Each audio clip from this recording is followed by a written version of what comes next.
Marie had been paralyzed for 10 years, yet her children were always too busy chasing their own lives, jetting off on vacations, attending parties, indulging in what they called freedom. Me.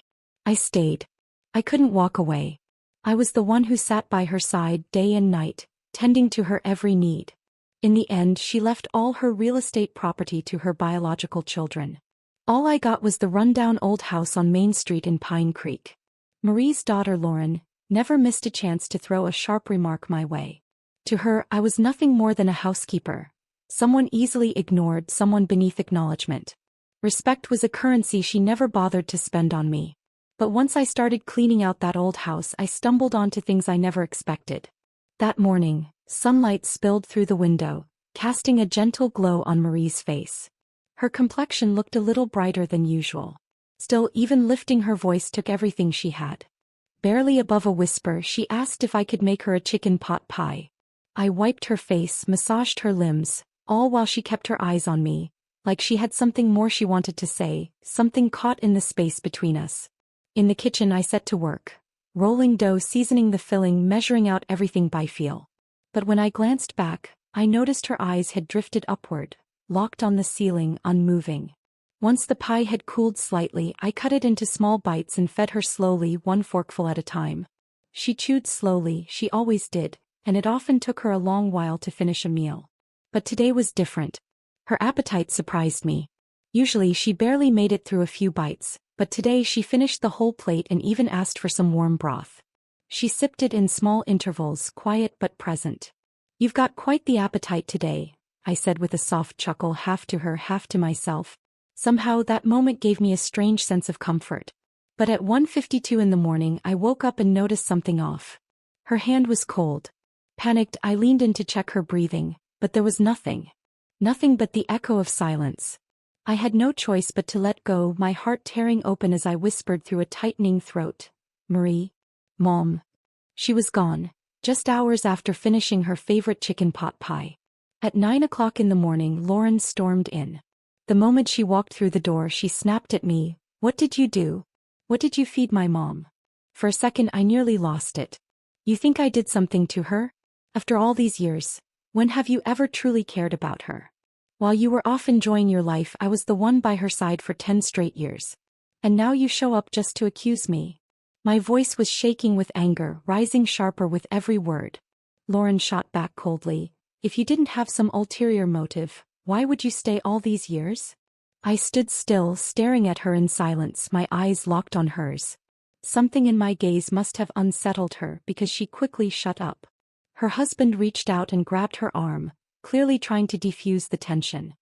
He turned to me and said, "Kylie, if you have even a shred of decency, just keep your mouth shut and make sure Marie gets a proper funeral." The moment the funeral ended, they started fighting over the inheritance. It was chaos. Loud voices, bitter arguments, no trace of grief left in the room. They divided up multiple houses. Each of them got one in that row of connected properties, and they split the remaining $50,000 in savings right down the middle. Sometimes the coldness of human nature cuts deeper than a winter wind. Marie had endured a hard life, raising 3 children on her own. Her husband died in an accident when he was just 41. And she struggled to provide for her family on a modest corn farm out in the suburbs, managing dozens of acres by herself.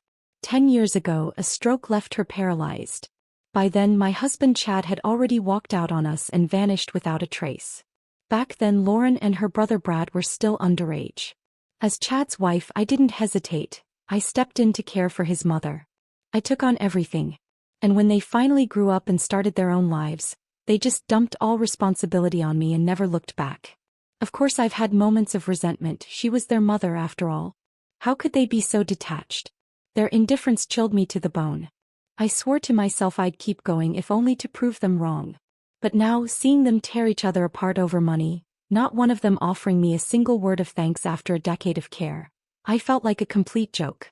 10 years of devotion and still I couldn't measure up to her biological children. The bitterness burned in my chest, impossible to shake. But I didn't want to become someone petty or ungrateful, because Marie truly had a kind heart.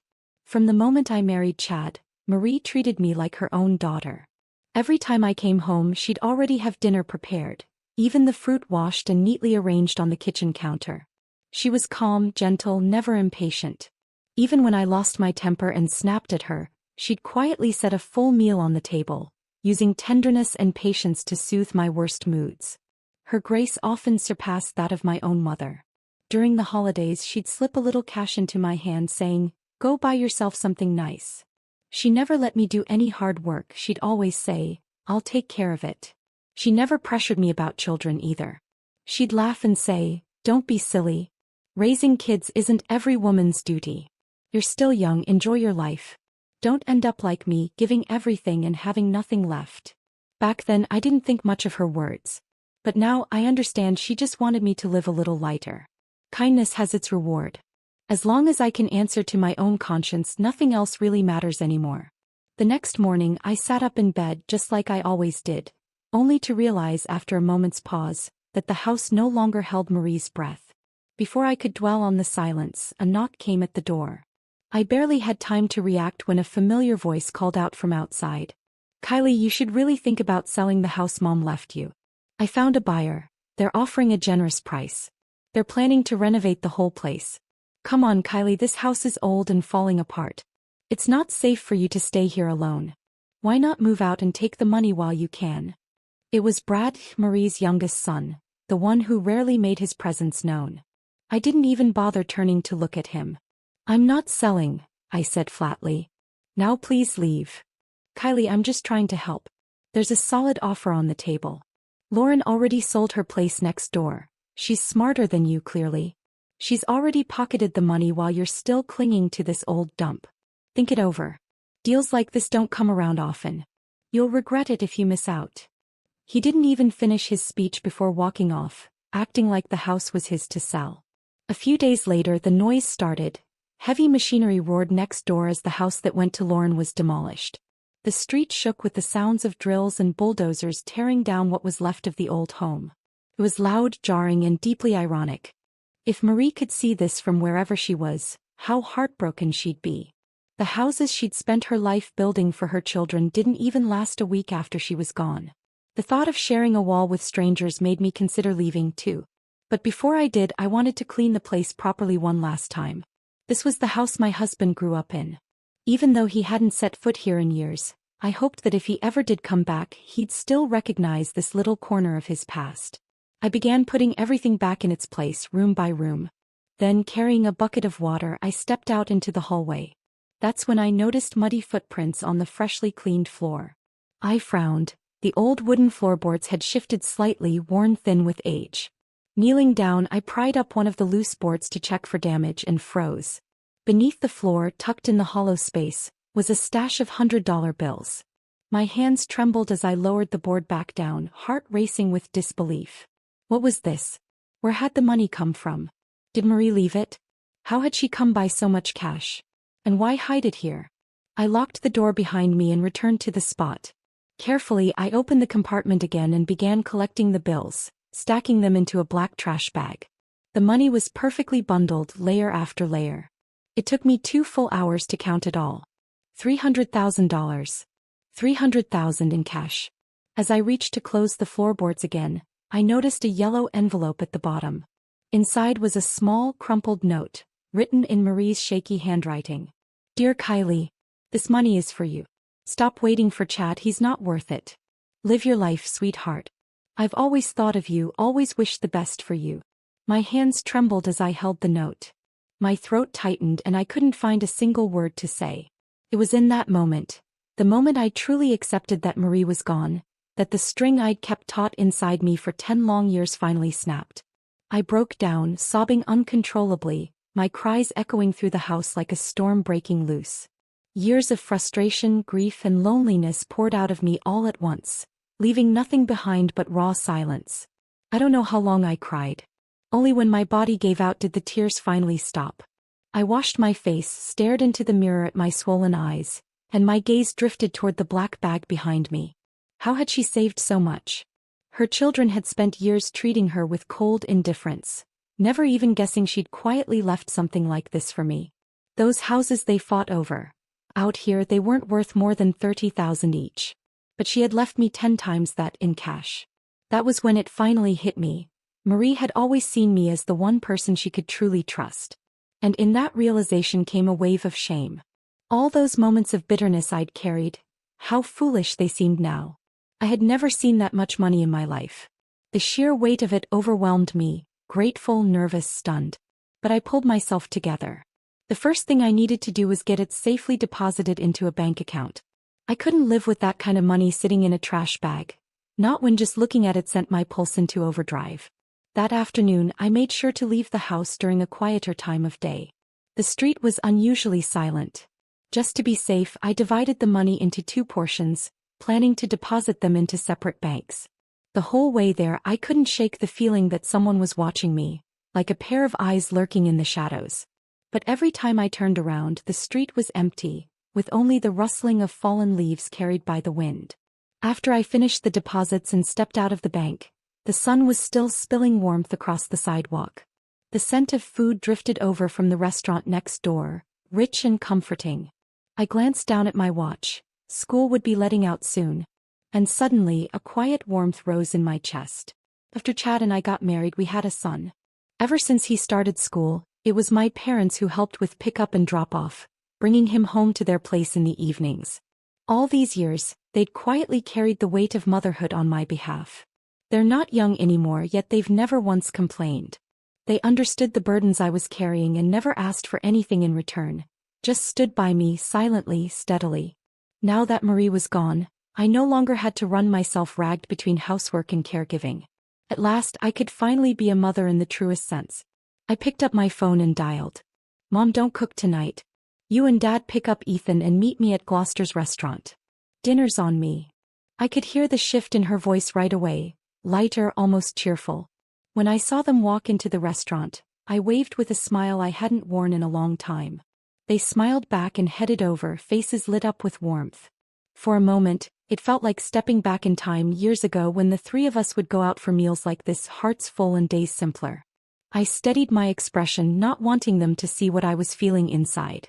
I hugged my parents tightly, maybe a little too tightly. Ethan squirmed beside me. "Mom, you're squeezing too hard. I can't breathe." I burst out laughing. "Come on, sit down, the food's almost here." Looking at their familiar faces, a wave of tenderness washed over me. Time really does slip through your fingers. The roast chicken and creamy mushroom soup I'd ordered ahead had just been brought to the table. I handed my parents the menu and urged them to choose a few more dishes they liked. But as always, they waved me off. "This is plenty," they said. "We'll never finish more than this. No need to waste." I tried reassuring them that money wasn't an issue now, but they still refused to order anything extra. No matter how I pressed, they remained as modest and frugal as ever. And in that moment I realized, true comfort and happiness often come wrapped in the quiet simplicity of a shared meal. Dinner lasted nearly an hour and a half. The restaurant lights were warm and inviting, casting a soft glow over our table, while outside the sky had quietly slipped into dusk. I stood up to head to the restroom before we left, but as I turned the corner in the hallway, a voice stopped me cold. "They're sitting there eating and laughing like one big happy family. Just thinking about them spending our money makes me want to walk in there and snatch that bag myself." That voice, I knew it instantly. Tessa, Brad's wife. And one big happy family? He was talking about us. A chill swept through me. That gnawing feeling I'd had all afternoon, the sense of being watched, now had a name and a face. It had been her all along. Tessa and Brad had only been married 6 months, and yet both had already quit their jobs. They were obsessed with get-rich-quick schemes. A few years ago, Tessa made a little money selling insurance, but she hated the grind of actual work. Eventually, she gave up on stability altogether. Brad was even worse. He had a gambling problem. The minute money touched his hands, he was off to a poker table, losing every last dollar without a second thought. Tessa had gotten pregnant not long ago, just 2 months in, but between her erratic lifestyle and unhealthy habits, the pregnancy didn't last. "You know your mother was unbelievably biased," I heard her spit out, seething with resentment. "You're her son and all she left you was that old dump. But the big money? She gave it to that outsider. Chad's probably dead somewhere, and if Kylie remarries, that cash is gone. Just hand it over to some stranger. You need to figure out a way to get that money back. Maybe try with Ethan if you know what I'm talking about." she pressed, her voice sharp and insistent. You've lost your mind, Brad replied. That's my nephew. We can't do anything that would hurt him. So you're just going to sit back and watch Kylie burn through all your mother's money? There was a pause. Then Brad said, Fine. You keep an eye on the street. I'll stick close to them in here. Don't let the chance slip. By then my palms were damp with sweat. I pulled out my phone and quietly hit the record button, capturing every word. Then I turned on my heel and hurried back to the table. Mom, Dad, I said gently, why don't you two head home a little early? I'll call a car for you. Ethan and I have something we need to take care of. I kept my tone calm, trying not to let the adrenaline show. As soon as I saw my parents off, I stepped outside, found a quiet corner and called the police. I held Ethan's hand as we left the restaurant, walking down a dim alleyway that led to a side street. It was a quieter route to the nearest police station. The area was nearly deserted, but there was a small convenience store near the exit, a place run by an old friend we'd known for years. If anything went wrong, I hoped he could help. The streetlights behind us grew dimmer as we moved deeper into the alley. I pulled Ethan close, hurrying our pace, but the unease in my chest refused to settle. Every step felt like walking on thin ice. Mom, it's really dark. Did we take the wrong way? Ethan whispered, his voice laced with worry. It's okay, sweetheart. The exit's just ahead. We're almost there, I said, trying to sound calm. That's when I caught movement out of the corner of my eye. Brad. He was at the end of the alley, pretending to tie his shoelaces, but it was far too deliberate. I knew instantly he'd been waiting for us. I stopped in my tracks and instinctively stepped in front of Ethan, shielding him. Moments later, Tessa emerged from the opposite side, creeping in with a cold glint in her eyes. Kylie, she said with a mocking edge, leaving so soon? We weren't finished talking. I forced myself to stay composed, ignoring the way my heart was pounding. What do you want? If it's money, just say it. Brad spoke up. Since you asked, we want the money. The money you took from the old house. You're insane, I snapped. You know that money was left to me, it wasn't yours. Tessa let out a bitter laugh. Oh please. You chose to take care of her. That doesn't mean you get everything. I stood taller, gripping my phone tightly. I've already called the police. Brad faltered for a moment, his confidence shaken. Don't try to scare us. I'm not bluffing, I said evenly. You think I'd walk down a dark alley with my child and not prepare for this? I called the police the moment I stepped out of the restaurant. They're probably on their way now. The only thing you get to decide is how much trouble you want to be in. The air grew heavy with tension. Tessa hissed under her breath. Brad, she's lying. Cops don't show up that fast. But Brad didn't look so sure anymore. He glanced around, his brows furrowed, his grip tightening around his phone. Just then the bell above the convenience store's door chimed.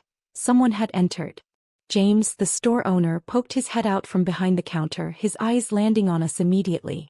I raised my hand in a small wave, enough to catch his attention. Brad noticed too. I saw the flicker of panic in his expression. Stop pretending, Kylie, Tessa said in a low voice. Even if you called the cops, we still have time. I leaned in slightly, pushing harder. What you've already done is bad enough. But take one more step and it's kidnapping. You still have a way out, but cross that line and you're criminals. Sweat beaded on Brad's forehead. His hand trembled slightly as he held his phone. Then James stepped out of the store and looked in our direction. Everything okay over there? He called out. Kylie. Yes. I answered quickly. James, could you do me a favor and call the police again? Someone's been following us. That was it. I saw the color drain from Tessa's face. Damn it, she really called someone, she hissed, grabbing Brad by the arm. Let's go. But Brad didn't move right away. He stared at me, a storm of uncertainty in his eyes, as if he was still deciding whether to take one last chance. Brad, I said quietly, if there's even a shred of decency left in you, don't make this worse. He hesitated for a second longer, then suddenly turned and bolted, with Tessa right behind him, disappearing down the opposite end of the alley. That's when the sound of sirens filled the air, growing louder by the second. 10 minutes later, the police arrived. James gave a full statement and I handed over the audio recording I'd taken earlier, detailing everything. Tessa's stalking, their conversation in the hallway, the threats. They hadn't physically attacked us, but the intimidation and pursuit were enough. The police took it seriously, launching an investigation and beginning the process to summon both of them in for questioning. "We'll file a report," one of the female officers told me. "I strongly recommend applying for a temporary protective order." I nodded. "All I want is for them to stay away from me and my son." Ethan stood beside me the whole time, his small hand gripping mine tightly. He hadn't said a word, but I could feel the slight tremble in his fingers. I gave his hand a gentle squeeze. "It's okay now, sweetheart. Mom's here." That night, after we got home, Ethan fell asleep in my arms. I brushed a hand through his hair and listened to his soft, steady breathing. For the first time in a long while, I felt at peace. And that's when it truly hit me: this home doesn't need anyone else to hold it together. I am this family's foundation now. Early the next morning, I opened the window and heard whispers drifting in from just beyond the yard. "Did you hear? Tessa and Brad nearly landed themselves in real trouble last night." "No kidding. Police got involved and everything. Brad's been drowning in gambling debts for ages. It was bound to happen. Poor Kylie. She took care of the old woman for 10 years, and now she has to deal with this mess. She's better off than they are now. With the money the old lady left her, she won't have to work another day in her life if she doesn't want to." I didn't step outside. I didn't respond. I just stood at the window, listening as their voices faded into the distance. This town was small, so small that every ripple became a wave by the time it reached the farthest corner. I didn't need to explain anything. I didn't need to say a word. Sooner or later, everyone would know the truth. Brad and Tessa had become the laughingstock of the entire town. And at the same time, they were facing the biggest mess of their lives. People here had always grumbled about Brad's gambling problem, but now that everything had come to light, the sharks started circling. His creditors tightened the noose. He'd once managed to juggle things at the poker table, but now no one would give him credit, not even the casinos. Tessa fared even worse. She'd been selling insurance, talked a good game but never closed the deal. Her numbers were dismal. And now that word had spread, what few leads she had began to disappear. Some neighbors even mocked her to her face.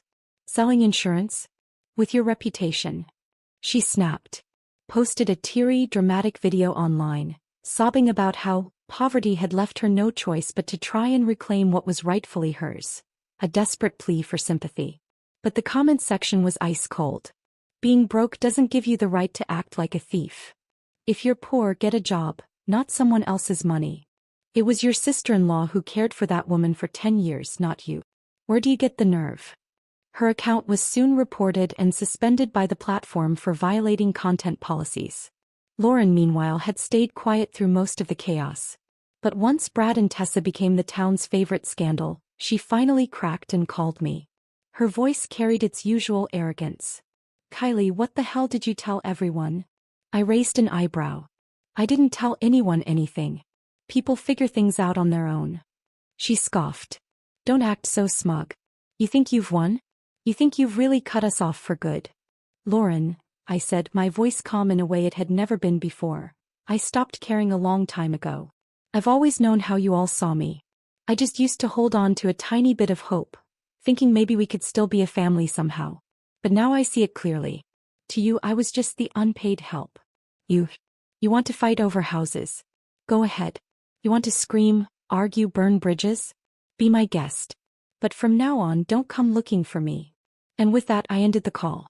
3 days later, a gray suitcase rolled into the train station at Pine Creek. Chad had returned. He wore a wrinkled trench coat, his face worn and weathered by time, with faint lines of fatigue etched around his eyes. But the cold indifference, the selfishness that had always defined him, hadn't changed a bit. He paused briefly on the platform, pulling out his phone to reread the email from Lauren. "She's riding high now. Word around town is she inherited all of Mom's money. Cash, property, maybe more than that. Are you really going to let her walk away with everything?" Lauren's message was carefully worded, but every line prodded at Chad's deepest insecurities.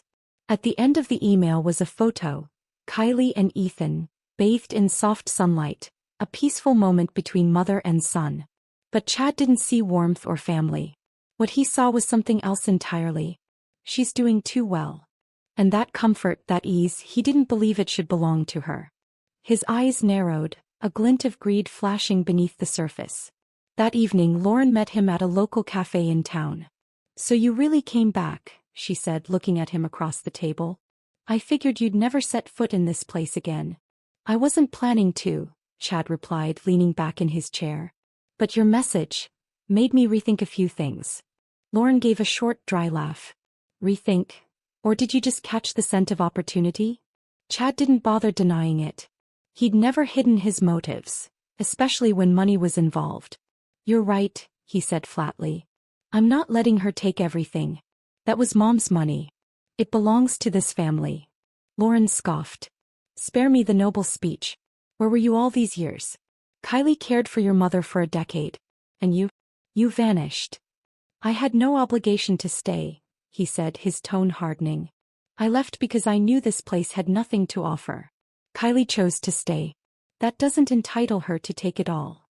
"But you know she has a legal right to that inheritance," Lauren said quietly. "Which is why I'm not going through legal channels." Chad leaned in, his voice low and sharp. "I'm going for her emotional weak spot." Lauren frowned. "You really think she has any emotions left? She's cold as ice now. She's shut us all out." "Then I'll use Ethan." Lauren's expression shifted. "You're out of your mind. Don't forget, you disappeared right after that kid was born. You've never had a relationship with him." "I don't need a real relationship," Chad said with a slow, bitter smile. "I just need her to believe I feel a little remorse, a flicker of fatherly guilt. That's all it takes to crack her." Lauren stared at him for a long moment, then shook her head with a hollow laugh. "You haven't changed a bit. Talking about family, about fairness, when all you really care about is the money." "And you're any different?" he shot back. The air between them went still. After a few seconds, Lauren said softly, "Then we have to plan this carefully. We can't push too hard. She's not the same woman she used to be." "I know," Chad replied, rising from his seat.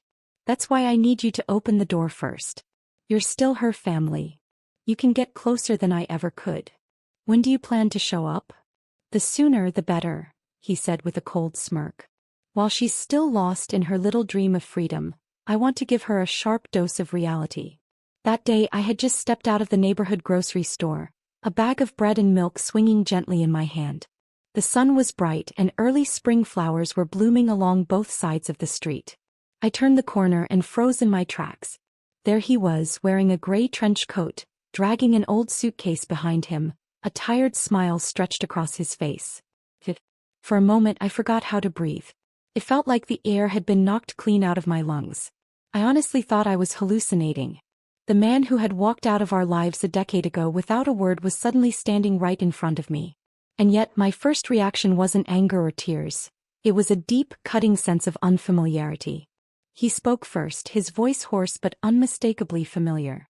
"Kylie." I instinctively stepped back, stunned. "Chad? Is that really you?" Even as the words left my mouth, I forced myself to stay composed. But the coldness in my tone surprised even me. "What are you doing here?" I asked flatly. He smiled like he had rehearsed this moment. "Just wanted to see how things were." I didn't respond. I simply lifted the bag in my hand and walked right past him. My spine felt stiff as stone and I couldn't even bring myself to look back. Out of the corner of my eye, I saw him still standing there. He didn't follow, didn't say another word. I didn't turn around, not because I didn't want to, but because I didn't dare. That evening, I stood in the kitchen chopping potatoes, but my mind kept replaying his face. He had more gray in his hair now, deeper lines around his eyes, but that familiar hollow detachment hadn't changed a bit. It pulled me straight back to a life I thought I'd buried long ago. Ethan sat in the living room working on a puzzle, completely unaware of the storm stirring just beneath the surface. And then it hit me, he didn't even remember what his father looked like. 10 years. Chad had been gone for 10 whole years. Me. I had weathered every storm, caring for his mother, raising a child alone, enduring every silent hardship. His sudden reappearance wasn't just an intrusion.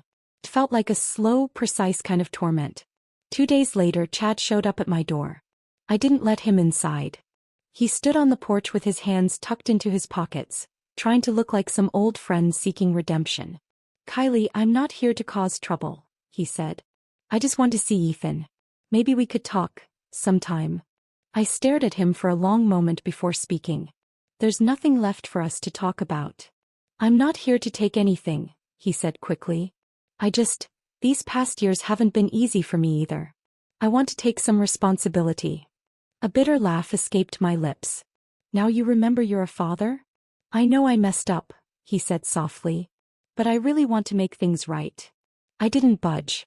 Kept my voice even. What you think you can give isn't what our son needs.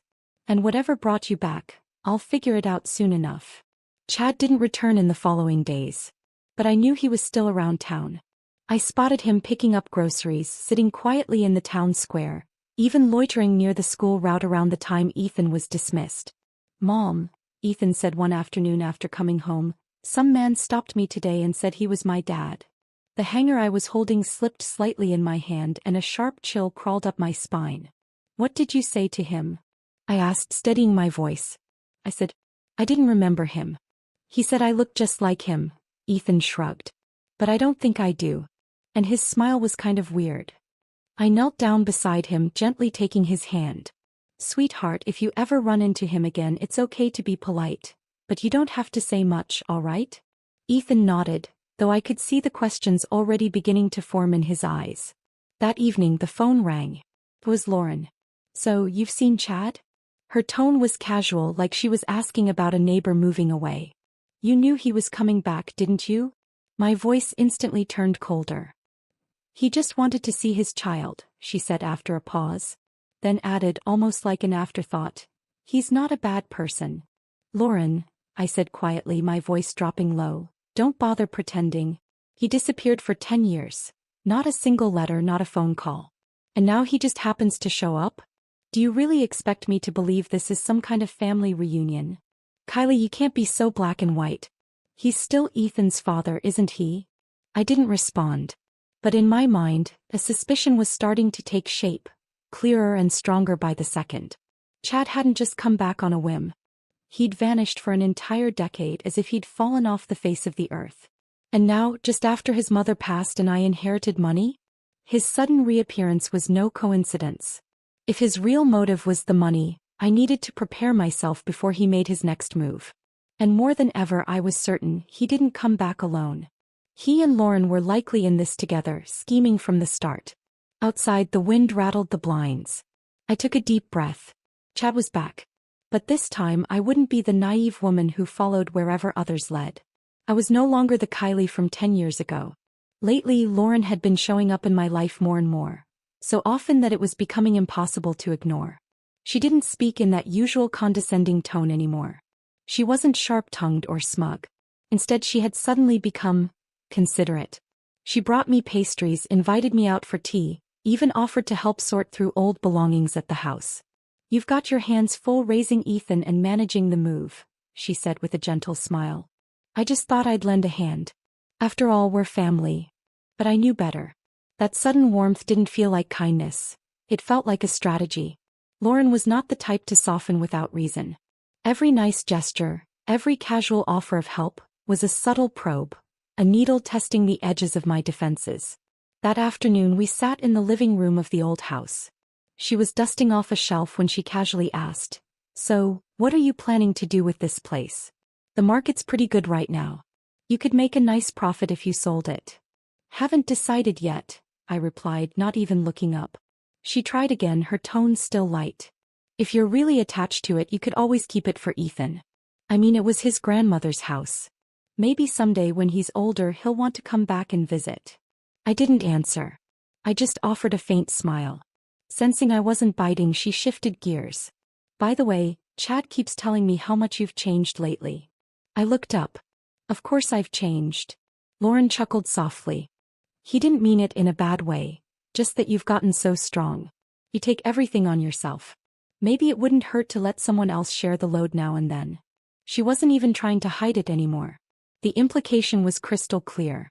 And in that moment, I understood exactly why she had been circling so close. She was laying the groundwork. They were trying to ease their way back into my life, waiting for the right moment to make their move. That night I sat alone on the balcony for a long time. I thought about the girl I'd been 10 years ago, the new bride who stepped into this house full of hope, ready to give everything just to feel like she belonged. But now this house was no longer my home. That man was no longer my husband. He hadn't returned out of love or remorse. He'd come back for money. That bitter truth didn't surprise me, but somehow, it still left a cold ache in my chest. The next day, I took Ethan to the town's children's library. We sat in the reading area and he quietly flipped through a picture book about galaxies and space. I watched him from beside the shelf, taking in the calm, focused look on his little face.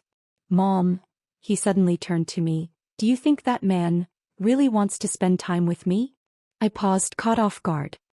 "He keeps asking me what I like, what I want," Ethan said seriously, "but he never asks how my day was." My eyes stung. "Sweetheart, do you like him?" I asked softly. He shook his head and turned back to his book. And in that moment I understood he may still be young, but he could feel it. He could tell who genuinely loved him and who didn't. Later that afternoon, back at home, I pulled out the paperwork Marie had left me. Inheritance documents, bank records, trust fund proposals, financial planning notes. I reviewed every detail and backed everything up. That money needed protection, not just for me but for Ethan. I scheduled a meeting with my attorney. It was time to update all my financial documents. I wanted to establish a trust fund solely for Ethan, naming him as the only beneficiary. I added an explicit guardian exclusion clause, legally blocking any third party, including his father, from accessing or influencing the account in any way. I wasn't going to wait for Chad to make his move.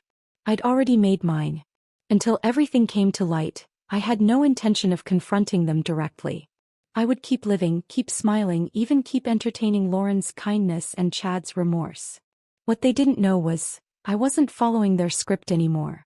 Every move they made, I was already 3 steps ahead. I would wait, calmly, patiently, until the mask finally slipped. The late spring breeze had begun to carry a restless heat, and I could sense Chad growing more impatient by the day. For weeks he had kept up the act, controlled, polite, even helpful.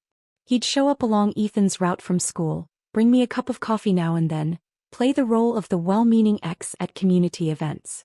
It was seamless, like he truly wanted to be part of his son's life. But I knew better. This was all set up. He was waiting for me to lower my guard, to let him in, to eventually open the door to that money. What he didn't know was the door had already been sealed shut. That day I received a call from the bank. "Hello, Ms. Kylie Jones. We received a request from a Mr. Chad Jones claiming to be a legal guardian of Ethan Jones. He's requested access to the trust fund details and submitted an application to initiate a withdrawal." My knuckles turned white around the phone. "No one is authorized to access that account," I said calmly. "The fund was established with me as the sole trustee, and there's a clause explicitly excluding his father from any financial authority." There was a brief pause before the voice on the other end replied, now firm and formal. "Understood. We've reviewed the documents. Everything is in order. Rest assured, all control remains in your hands." I hung up the phone, not with satisfaction but with a steady sense of resolve. Chad had finally made his move. Less than 30 minutes later, my attorney forwarded a copy of the bank's official denial letter. It outlined the fund's terms in black and white, directly addressed to Chad. To the applicant, in accordance with the trust founder's wishes and contractual terms, you hold no authority over this fund. Do not submit further invalid requests. I could almost picture the look on Chad's face as he read it. He had calculated everything, except for the fact that I was no longer the woman he could manipulate. The next day Lauren showed up at my door. The moment she walked in, she got right to the point. "You have expected all these, didn't you?" I didn't respond. I simply set a glass of water on the table. She clenched her jaw. "You're ruthless." "This isn't ruthlessness," I said calmly. "It's protection." She stared at me, but her voice lacked its usual force. "You think you've won? Chad isn't the kind of man who gives up easily. He can fight all he wants," I said quietly, "but he'll never get a cent. What you're trying to take was never yours to begin with." Lauren stood abruptly, her tone turning sharp. "Don't get too full of yourself." I gave a faint smile. "I'm not. You were the ones who thought this would be easy." She slammed the door behind her, leaving a trace of bitterness and frustration in the air. A few days later I saw Chad outside the grocery store. He looked like he'd aged 10 years, his face drawn, his eyes clouded with fatigue and defeat. The man who once walked out of our home with his chest puffed and confidence oozing from every word now looked like a worn-out shadow of himself.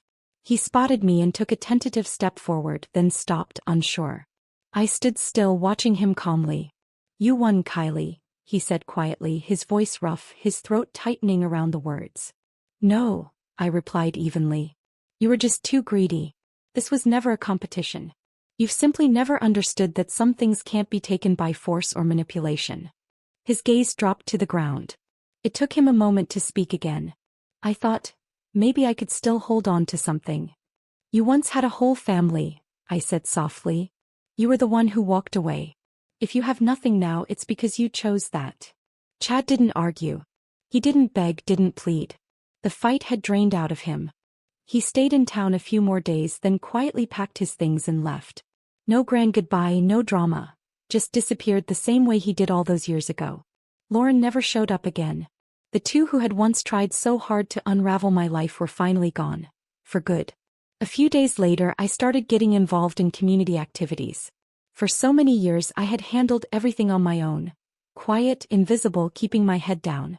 But now I was stepping out, not to please anyone but because I had finally realized I had every right to choose the life I wanted. The local library was looking for volunteers. I signed up. The neighborhood association needed help with event planning. I showed up to arrange tables and hang decorations. The Children's Art Center asked for parent helpers. I became one of the regulars. "You're always so thoughtful," Susan, one of the organizers, said warmly. "With you around, everything just runs smoother." I smiled lightly. Maybe I'm just used to taking care of people. But what Susan didn't see was that this time, my smile felt lighter than it had in years. Ethan, too, had started to adjust to this new chapter. His emotions had settled. He seemed more at ease, more open. Every afternoon after school he'd come home bubbling with stories. Who said what in class, what game they played at recess. Last week he brought home a certificate for excellence on a math quiz. I hung it proudly on the refrigerator door and found myself glancing at it every time I passed by. In the evenings he would sit quietly at the desk doing homework while I worked beside him, going over notes for a project I'd been thinking about for months. I wanted to open a small home-based consulting service. Something that used the caregiving skills I'd spent years building. A place where women like me, overwhelmed and forgotten, could come for guidance, support, and maybe just a listening ear. It wasn't just about making money. It was about offering something I had once so desperately needed. I reached out to an old friend who now worked in family services. She was leading a community program focused on rebuilding broken family relationships. "You really want to do this?" she asked, a bit surprised. "I want to try," I said with a nod. There was a time when I wished someone would reach out and pull me out of the dark. Now I want to be that hand for someone else. She reached over and squeezed my hand gently. "You've changed, Kylie. You've grown into someone stronger, someone better." I didn't say anything. I just smiled. Time moved quietly forward, like nothing had happened and yet as if everything had changed. The trees along the street had begun to sprout tender new leaves. Sunlight spilled across the windowsill, and the air carried the soft scent of early summer. In the kitchen I brewed a cup of black tea. The house was still, filled only with the gentle sound of the kettle simmering. Ethan sat at his desk, writing. The sunlight touched his shoulders, casting a golden hue across his notebook. He scribbled with focused concentration, occasionally tilting his head to think before continuing on. He had grown taller, his features slowly shedding their childhood softness, growing sharper, calmer, more defined. This was my life now. Simple, quiet, free of unnecessary people and free of unnecessary emotions. That afternoon Ethan and I took a walk through the community garden. He held my hand tightly, chattering all the way about the new art class at school, telling me how he had drawn a huge tree with a little bird's nest made from cut paper. "Mom, did you like drawing when you were little?" "I did," I said with a smile. "But I wasn't very good at it." "I bet your drawings were way better than mine," he said earnestly. I knelt down and hugged him. "But your tree is the best I've ever seen." He laughed, light and bright, then tugged me along as we kept walking. Sunlight filtered through the branches, scattering across the path in soft, flickering patterns. My steps were steady, unhurried, just like life itself now. No longer rushed. No longer lost. That evening we cooked dinner together in the kitchen. He washed the vegetables while I stood at the stove. On the table sat his drawing of the big tree, which I'd pinned to the refrigerator with a magnet. When you grow up, this drawing will still be here. Really? Really? It'll remind me there was once a little boy in this kitchen, washing vegetables, laughing, telling stories. His eyes sparkled and then he said, "Mom, when I grow up, I'll protect you, just like you protect me now." My heart caught for a moment. My hands paused over the skillet. Then I smiled and nodded. Deal. We have a promise. Late at night, the house fell into a gentle hush. I sat alone on the balcony, the tea in my hand long gone cold. The streetlights glowed softly in the distance, and now and then, a night bird called out in the dark. I closed my eyes and thought of every step I had taken to get here. The pain, the struggle, the lonely days I had carried all by myself, now softened like ripples on the surface of water, slowly smoothed by time. I no longer needed anyone's validation. I no longer needed anyone's apology. I had learned how to tuck the pain away in the quiet corners of my memory and still move forward, still live my life. From inside I could hear Ethan's gentle breathing. It was the most comforting sound in my world. And in a quiet whisper meant only for myself, I said, "I'm home. Truly home, in my own life." The night breeze lifted the curtains. I rose slowly and closed the window. Behind me was a house that finally, fully belonged to me.